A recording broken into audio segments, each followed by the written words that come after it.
Negative और positive ये दो ऊर्जा ही इस संपूर्ण जगत में एकमात्र पदार्थ हैं। ये हमारे सराउंडिंग के माध्यम से हमें प्रभावित करते हैं। हाँ, बेहतर होगा कि घर, दोस्त, रंग, किसी भी चीज का चुनाव करते समय हम सावधानी बरतें, क्योंकि हर कोई इस मामले को हल्के में लेता है और जब चीजें गलत होती हैं तो हमारे साथ ही क्यों जैसा शब्द सवाल में उठता है। बैकग्राउंड पर एक्स्ट्रा सावधानी से नजर रखना बेहतर है।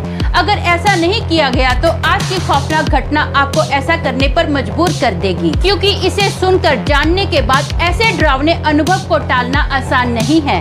हेलो दोस्तों, मेरा नाम अमन है। मैं आप सभी का मेरे YouTube चैनल कहानी रंगमंच में स्वागत करती हूँ। उम्मीद करती हूँ कि आप सभी अच्छे और स्वस्थ होंगे। इसी तरह की वीडियो देखने के लिए हमेशा मेरे साथ बने रहिए। तो चलिए शुरू करते हैं आज का भयानक किस्सा। दोस्तों, आज का जो किस्सा है ये पूना का किस्सा है। बिहार से ना रिया और सीमा नाम की दो लड़कियां जिनकी उम्र लगभग 21 साल की थी, पूना इंस्टीट्यूट में एक्टिंग सीखने के लिए आती हैं। ये यहाँ पर ना 2 BHK के फ्लैट में रहती हैं। जो इनका घर है ना, एंट्रेंस में ही एक बहुत बड़ा हॉल है। राइट साइड में एक रूम है, वो सीमा का बेडरूम है। अब हॉल से लगता हुआ एक किचन है और लेफ्ट साइड में ना एक बेडरूम है। एक रात को क्या होता है ना, रात के लगभग 3 बजे ना जोर जोर से बेल बजती है। कंटिन्यू बेल बज रही है, टन टन टन टन करते हुए। तो अचानक से रिया की आँख खुलती है। वो ना हॉल में आती है और दरवाजा नहीं खोलती, हॉल के अंदर से ही पूछती है कि कौन है। तो उसको कोई रिप्लाई नहीं आता, लेकिन एकदम से डोरबेल बजनी बंद हो जाती है। रिया फिर से पूछती है कौन है, फिर से उसको कोई रिप्लाई नहीं आता। अब ना रिया क्या करती है, 2-3 मिनट के लिए ना वेट करती है कि शायद किसी का रिप्लाई आएगा बाहर से, लेकिन कोई रिप्लाई नहीं आता है। फाइनली क्या करती है, रिया अपने बेडरूम में जाती है और सो जाती है। रात के 3:30 बजे का टाइम होता है। वो ना अपने बेड से सोते सोते धाड़ देने नीचे गिरती है। जैसे नीचे गिरती है ना, वो डर जाती है, क्योंकि उसको कोई भी दिखाई नहीं देता है। उसको ऐसा लगता है कि जैसे उसको ना किसी ने जोर से लात मारी है। रिया ना अपना फट से तकिया और चादर उठाती है और फटाफट सीमा के रूम में आती है और फर्श पर चादर बिछा के वहीं पर सो जाती है। अब अगली सुबह होती है तो सीमा पूछती है रिया को कि क्या हो गया, तू ये मेरे रूम में क्यों सो रही थी। तो रिया ना सब बातें बताती है कि ऐसा ऐसा हुआ था। तो सीमा बोलती है तूने ना जरूर पक्का कुछ सपना देखा है, सपने में तुझे ऐसा लगा कि ये सब हकीकत में हो रहा है। तो रिया बोलती है नहीं, अगर ऐसा हकीकत में मुझे लगता तो मैं तेरे बेडरूम में आके क्यों सोती, मुझे किसी ने पक्का लात मारी है। तो सीमा बोलती है अरे भाई, कई बार ऐसा हमको लगता है, जो हमने सपने में देखा होता है ना, हमको ऐसा फील होता है कि हमने हकीकत में देखा है। तो नींद में चल के आई है, तेरा ये पक्का सपना है। तो रिया को भी लगता है हाँ शायद ये सच बोल रही है, मेरा सपना हो। अब क्या होता है, ये लोग नाश्ता वगैरह करते हैं, तैयार व्यार होके ना इंस्टीट्यूट के लिए निकल जाते हैं। आज ना रिया का डांस का परफॉर्मेंस होता है। रिया ना अपना मेकअप रूम में मस्त तैयार व्यार हो रही होती है। तो सीमा अचानक से रिया के रूम में आती है और वो बोलती है अरे यार, तू क्या लग रही है, क्या ढासू दिख रही है, ये लाल लेंस कहाँ से लिए, बहुत अच्छे लग रहे तेरे ऊपर। तो रिया कुछ नहीं बोलती है, बस हल्की सी स्माइल देती है। तो सीमा क्या करती है, वहाँ से निकल जाती है। अब रिया ना डांस कर रही है, सब स्टूडेंट्स के सामने रिया डांस कर रही है। डांस करते करते जैसे ही उसकी परफॉर्मेंस खत्म होती है ना, तो सब लोग जोर जोर से तालियां बजाते हैं और रिया सबको ऐसे करके थैंक यू बोल रही है। वो खड़े खड़े ऐसे करते करते ना धाड़ देने नीचे गिर जाती है। जैसे नीचे गिर जाती है ना, तो सारे स्टूडेंट उसके आजू बाजू इकट्ठे हो जाते हैं। उसके जो सर है ना, उसके मुँह पर पानी मारते हैं और उसको होश में लाते हैं और सब बोलते हैं अरे यार, क्या तूने डांस किया था, बहुत सॉलिड डांस किया था, लेकिन तुझे हो क्या गया था, डांस करते करते तो अचानक से गिर क्यों गई। तो रिया अपना बोलती है मैंने डांस किया, मैंने कब डांस किया। बोलेगी यार इतना अच्छा डांस किया, क्या भाव खा रही है कि तेरे को और तारीफ चाहिए क्या। हाँ, डांस बहुत अच्छा किया था तूने, लेकिन तू डांस करते करते अचानक से गिर गई, क्या हुआ, कोई कमजोरी वगैरह लग रही है। तो रिया बोलती है नहीं, मेरे को ना बहुत चक्कर आ रहा है और मुझे याद ही नहीं कि मैंने डांस कब किया। तो सब लोग रिया पे हंसते हैं। तो बोलते हैं अच्छा है, डांस के साथ साथ ना तो एक्टिंग भी बहुत ज़बरदस्त करती है।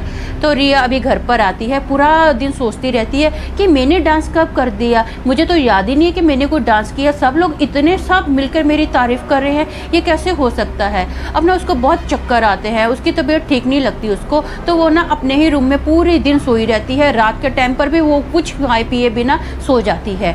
रात का लगभग 2 बजे का टाइम होगा, उसको फिर से ना डोरबेल की आवाज़ सुनती जाती है। अब रिया अपने बेड पर बैठ जाती है, ये बाहर नहीं जाती, इसको थोड़ा डर लगता है कि मैं बाहर नहीं जाऊंगी, मैं इधर ही अपना बैठी रहती हूँ। अब बैठी है ना, तो इसको अचानक से ऐसा लगता है कि जैसे कोई ना हॉल में चल रहा है। तो ये सोचती है कि दरवाजा खुलने की आवाज़ तो आई नहीं है, तो हॉल में कौन चल रहा होगा। तो मन ही मन में सोचती है कि हो सकता है शायद सीमा ने दरवाज़ा खोल दिया हो, कोई आया हो तो हॉल में चल रहे होंगे, चल मैं जाके देखती हूँ। अब जैसे ही अपने रूम का दरवाज़ा खोलती है ना, और ये ना सोफ़े के पास जाती है, तो इसको ऐसा लगता है कि जैसे सोफ़े के हत्थे के पास ना धार देके को नीचे बैठा है, इसको देख के मतलब छुप गया है। ये फट से सोफ़े के हत्थे के पास जाती है, पीछे देखती है तो इसको कोई दिखाई नहीं देता, ये बहुत डर जाती है। ये फटाफट ना सीमा के रूम में जाती है, सीमा को उठा रही है, सीमा उठ, सीमा उठ, जल्दी जल्दी सीमा उठ। अभी सीमा के मुंह पर ना चादर होती है, सीमा अपने मुंह से ऐसे चादर उठाती है, ये सीमा का चेहरा देखती है। सीमा का जो चेहरा है ना बहुत ही डरावना है, उसका जो पूरा चेहरा है ना एकदम सफ़ेद है, जैसे उसके चेहरे के अंदर खून ही नहीं है, पूरी उसकी स्किन ऐसे वाइट पड़ गई है जैसे किसी मुर्दा की स्किन होती है। सीमा की जो आंखें एकदम लाल लाल है, वो उठती है और रिया को देखती है, ऐसे करके स्माइल देती है। अब चुपचाप ना सीधा अपना किचन में जाती है। रिया तो एकदम ये सब देखकर ना हक्की बक्की रह जाती है, वो डर जाती है, उसके तो कदम ही ज़मीन पर उठ ही नहीं पा रहे, उसके मुंह से कोई शब्द ही नहीं निकल पा रहा, जैसे कोई बुत बन जाता है ना, रिया ऐसे बुत बन के उसके रूम में खड़ी है। अब क्या होता है, सीमा अपना फ्रिज में से पानी निकालती है और खट खट करते हुए पीते हुए रूम में आती है, और वो हवा में ही पानी की बोतल ऐसे रखती है, पानी की बोतल हवा में टिक जाती है। रिया चादर ओढ़ती है और अपने मुंह पे डाल के सो जाती है, और 2 ही मिनट के बाद ना धार देने बोतल जो थी ना नीचे गिरती है। वो नीचे बोतल गिरने के बाद ना टूट जाती है। ये जो बोतल थी ना कांच की बोतल थी, बोतल गिरने की आवाज़ से ना सीमा फट से उठती है, वो अपने मुंह से ऐसे चादर उतारती है तो सामने रिया को देखती है। सीमा जोर से चिल्लाती तो रिया भी चिल्लाती तो सीमा बोलती है क्या हुआ, तू कैसे चिल्ला रही है और तू मेरे रूम में कर क्या रही है। तो रिया बोलती है अरे तुझे क्या हो गया था, तेरा जो चेहरा था ना अजीब सा डरावना हो गया था, अचानक से तेरा चेहरा एकदम नॉर्मल हो गया। तो सीमा बोलती है मुझे तो आवाज़ सुनाई दी, मैं तो आवाज़ की वजह से उठ गई, और तू ऐसे क्यों चिल्ला रही है और मेरे रूम में क्या कर रही है। वो बताती कि मुझे ऐसे ऐसे मैंने सोफे पे देखा, फिर मैं तेरे रूम में आई, तेरी आंखें ऐसे लाल थी, हवा बोतल में ऐसे खड़ी थी, अचानक से बोतल गिरी और तू उठी, तेरी जो आंखें थी ना बहुत ही डरावनी थी, तेरा चेहरा भी बहुत डरावना था। ये सुनकर ना अब सीमा भी बहुत डर जाती है। ये दोनों ना हॉल में बैठ जाते हैं, पूरी रात ये सोते नहीं हैं, ये दोनों बहुत ज़्यादा डिस्टर्ब होते हैं। सुबह होती है, ये दोनों डिसाइड करते हैं कि जो काम करने के लिए हम यहाँ पर आए हैं वो तो काम हमको करना ही है, तो हम पक्का आज एक्टिंग क्लास में तो जाएंगे ही जाएंगे। एक्टिंग क्लास में जाते हैं, रिया को ना एक रोमांटिक सीन दिया जाता है। रिया के साथ एक विशाल नाम का लड़का होता है, ये भी लगभग 22 साल का होता है। ये जो लड़का है ना बहुत ही हट्टा कट्टा नौजवान खूबसूरत है, इसकी जो हाइट है ना लगभग 6 फीट के पास है। ये जो लड़का है बहुत अच्छा एक्टर है। रिया और विशाल को ना एक सिचुएशन दी जाती है और बताया जाता है कि तुम लोगों को ना 5 मिनट के अंदर ये सीन कंप्लीट करना है, तुम लोगों को डायलॉग अपनी ओर से बनाकर ही ये डायलॉग बोलने रहेंगे। ये जो टास्क है ना उनको ऑन स्पॉट दिया जाता है कि तुम लोगों को ऐसा ऐसा ये सिचुएशन है, इस पर अपना एक्टिंग करनी है। अब रिया क्या करती है, अपने पूरे बाल ना ऐसे आगे कर लेती है, और जो विशाल है ना 4-5 कदमों की दूरी पर ही थोड़ा सा दूर खड़ा होता है। अब रिया डायलॉग बोलते जा रही है, जैसे रिया डायलॉग बोलते जा रही है ना तो उसके जो सर है ना अपने कुर्सी से फट देने खड़े हो जाते हैं। वो बोलते हैं अरे ये क्या, ये तो माया ऐसा बोलती थी। अब रिया डायलॉग बोलती जा रही है और कंटिन्यू डायलॉग बोलते बोलते ना वो विशाल की छाती पर ऐसे हाथ रखती है। अभी ऐसे विशाल को पीछे दीवार की ओर धकेलती जा रही है, और ना धीरे धीरे जब विशाल पूरा दीवार पर लग जाता है तो वो ना उसके बटन खोलने स्टार्ट करती है। अब जैसे बटन खोलती है ना तो विशाल रिया की आंखों में देखता है और बोलता है ये क्या, तेरी आंखें ऐसे अचानक से लाल कैसे हो गई। तो रिया क्या करती है, एक हाथ से विशाल को ऐसा गले से पकड़ती है, हवा में लटका देती है और बोलती है माया को एक्टिंग करते हुए डिस्टर्ब नहीं करने का, उसको पसंद नहीं है कि कोई उसको डिस्टर्ब करे। तो अब जो उसके सर है ना धार देने नीचे गिरते हैं और बोलते हैं ये तो माया आ गई, माया आ गई, ऐसा बोलते हैं ना। रिया और विशाल भी धार देने नीचे जमीन पर गिरते हैं और विशाल बहुत डर जाता है, वो फटाफट रिया से दूर होता है और जो सर है ना उसके फटाफट भागकर आते हैं। सब स्टूडेंट है जो बहुत डर जाते हैं, कोई भी रिया के पास नहीं आता। तो सर बोलते हैं मुझे पानी दो, पानी दो। वो ना रिया के मुंह के ऊपर पानी डालते हैं, रिया होश में आती है। तो रिया को और सीमा को ना वो अपने ऑफिस में लेकर जाते हैं। तो उसके सर बोलते हैं कि तू माया को कैसे जानती है। तो रिया बोलती कौन माया। तो उसके सर बोलते हैं अरे वही जो मीरा कासल में रहती थी।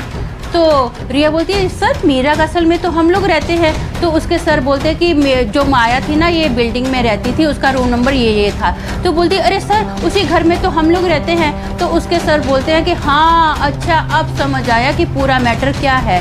तो बोलती सर आप क्या बोल रहे हो, हमको समझ में नहीं आया, प्लीज़ आप बताओगे कि आप कहना क्या चाहते हो। तो उसके सर बताते हैं कि माया ना इसी इंस्टीट्यूट में एक्टिंग सीखती थी।